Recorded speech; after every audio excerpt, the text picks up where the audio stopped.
नमस्कार विद्यार्थी मित्रांनो, पोलीस भरतीच्या या नवीन व्हिडिओमध्ये आपले स्वागत आहे। तर बघा, सर्वच जवळपास SRPFच्या जाहिराती या प्रसिद्ध झालेल्या आहे विद्यार्थी मित्रांनो, आणि आपण सर्व गटाच्या आपण एक एक करून बघणार आहोत। तर पहा, पहिला जो गट आहे तो आहे SRPF सोलापूर, आणि सर्व तुम्हाला जाहिराती आपल्या टेलिग्राम चॅनलवर मिळणार आहे विद्यार्थी मित्रांनो। हा आपला टेलिग्राम चॅनल आहे विद्यार्थी मित्रांनो। टेलिग्रामची आपले लिंक या व्हिडिओच्या खाली डिस्क्रिप्शन बॉक्समध्ये दिलेली आहे, आणि आपल्या चॅनलवर 5600च्या वर विद्यार्थी हे जोडलेले आहे। तुम्ही सुद्धा जोडू शकता। तुम्हाला जर सर्च करून जोडायचं असेल तर @पोलीस भरती 03 म्हणून टाईप करा, तुम्हाला आपला चॅनल मिळून जाईल विद्यार्थी मित्रांनो। इथे बघू शकता आपण, अशा प्रकारे तुम्हाला टाईप करायचं पोलीस भरती 03, ठीक आहे। तर चला आपण आपल्या मुद्द्यावर येऊया। तर पहा, सोलापूर SRPF ला किती जागा आहे तर बघू शकता आपण, किती जागा आहे 240। त्यानंतर बघा, दुसरा जो आहे तो आहे SRPF दौंड 5, एकूण जागा आहे इथे SRPF दौंड 5 ला 230 जागा आहे। त्यानंतर पुढील गट बघा, पुढील गट आहे 224 जागा, या कुठे आहे तर SRPF दौंड 7 ला, ठीक आहे। त्यानंतर पुढील गट आहे 182 जागा IRB 3 SRPF 16 कोल्हापूरला। त्यानंतर पुढील बघा, पुढचा जो गट आहे तो आहे SRPF बलगट क्रमांक 13 गडचिरोली 189, बघू शकता आपण SRPF बलगट क्रमांक 13। त्यानंतर बघा, पुढील जो गट आहे तो आहे 362 जागा, गट क्रमांक आहे हा SRPF बलगट क्रमांक 2, ठीक आहे, पुणे। त्यानंतर बघा, SRPF मध्ये तुमचं वय बसते की नाही बसत, तर विद्यार्थी मित्रांनो यावर्षी SRPF ला दरवर्षीपेक्षा सर्वात कमी कट ऑफ जाणार आहे विद्यार्थी मित्रांनो।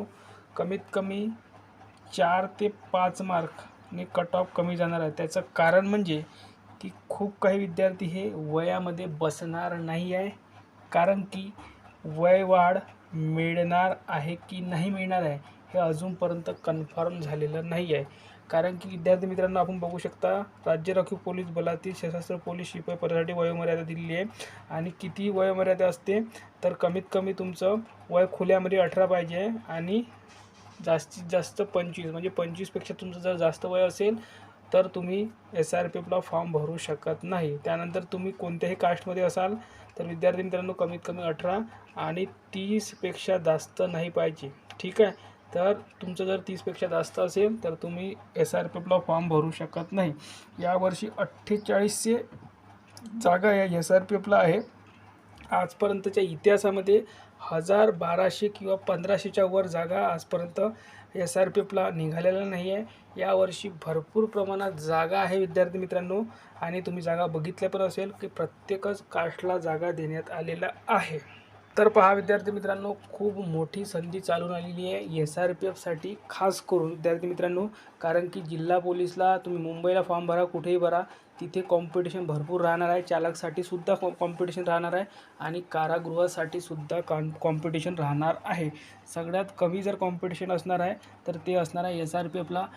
त्याचे दोन मुख्य कारण म्हणजे की विद्यार्थी हे वयामध्ये बसणार नाही आहे, खूप काही विद्यार्थी हे एजमुळे बसणार नाही आहे, दुसरी गोष्ट म्हणजे हाईटमुळे बसणार नाही आहे, आणि तिसरी गोष्ट म्हणजे यामध्ये महिलांचं कॉम्पिटिशन नाही आहे, कारण की महिला SRPFमध्ये फॉर्म भरू शकत नाही। तर विद्यार्थी मित्रांनो, खूप चांगली संधी चालून आलेली आहे। 48च्या जागामध्ये फक्त पुरुष उमेदवार हे लागणार आहे विद्यार्थी मित्रांनो। त्यासाठीच आपण तुम्हाला एक महत्त्वाची सूचना देतो आहे विद्यार्थी मित्रांनो।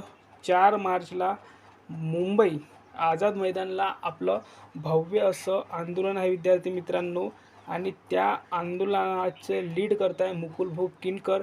शेवटची संधी जर तुम्हाला मिळवायची असेल तर सर्वांनी 4 तारखेला सकाळी 9 वाजता आझाद मैदान येथे पोहोचायचं आहे विद्यार्थी मित्रांनो, जर तुम्हाला पोलीस भरतीमध्ये लागायचं असेल तर यावर्षी।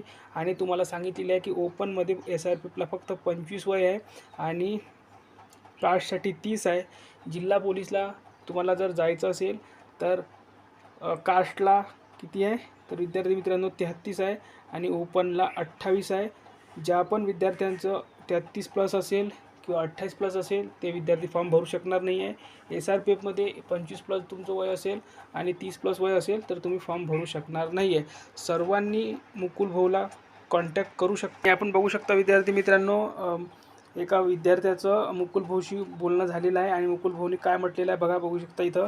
संजय भाऊ, वयवाढ मिळणार नाही. मी फडणवीस साहेबांचे PA यांच्यासोबत बोललेलो. त्यांनी सकाळी कॉल केला. गृहसचिवांना वयवाढ मिळणार नाही. आपली लढाई संपली. सॉरी भाऊ, माफ कर. ठीक आहे. तर विद्यार्थी मित्रांनो, तुम्ही जे विचार करत होते की आपल्याला वयवाढ नक्की मिळणार आहे, तर विद्यार्थी मित्रांनो इथे स्पष्ट होत आहे की मुकुल भाऊच्या म्हणण्यानुसार आपल्याला एक शेवटची संधी जर पाहिजे असेल तर सर्वांनी 4 मार्चला मुंबई येथे आझाद मैदानाला सकाळी 9 वाजता पोहोचायचं आहे. एक दिवसीय आपलं आंदोलन आहे. शांततेच्या याच्यामध्ये जायचं आहे. विद्यार्थी मित्रांनो, सर्वांनी मुकुल भाऊला कॉन्टॅक्ट करा. मी त्यांचा नंबर तुम्हाला इथे देतो. तिथे तुम्ही त्यांना कॉन्टॅक्ट करा. काय प्रकारे जायचं आहे, कसं जायचं आहे, काय जायचं आहे, तुम्ही त्यांच्याशी कॉन्टॅक्ट करू शकता. कॉल करू नका त्यांना, फक्त मेसेज करा. धन्यवाद.